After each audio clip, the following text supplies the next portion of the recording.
ವಿವೇಕವನ್ನು ಪಡೆಯಬೇಕು ಎನ್ನುವಂತಹ ಕಾರಣಕ್ಕಾಗಿ ವಿದ್ಯಾಭ್ಯಾಸವನ್ನು ಕಲಿಯುವುದಕ್ಕೆ ಕಳುಹಿಸಿಕೊಟ್ಟರೆ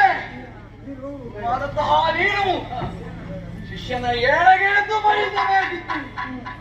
ಬಿಟ್ಟು ತಮ್ಮನಿಗೆ ಶಾಪವನ್ನು ಕೊಟ್ಟೆ. ನೀನು ಒಂದು ಗುರುವೆ, ನಿಮ್ಮನ್ನು ಬಿಡುತ್ತಾನೆ.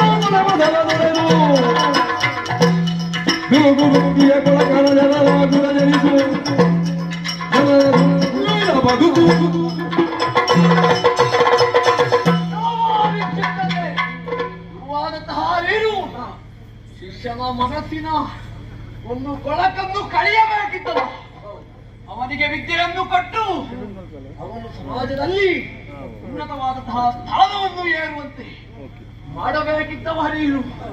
ಅವನ ಮನಸ್ಸಿನಲ್ಲಿರುವಂತಹ ಅಜ್ಞಾನವೆಂಬಂತಹ ಕತ್ತಲನ್ನು ದೂರ ಮಾಡಬೇಕಾದಂತಹ ಸ್ಥಾನದಲ್ಲಿದ್ದಂತಹ ನೀನೇ ಅವನ ಜೀವನವನ್ನು ಕತ್ತಲೆಗೆ ನೂಕಿದೆ.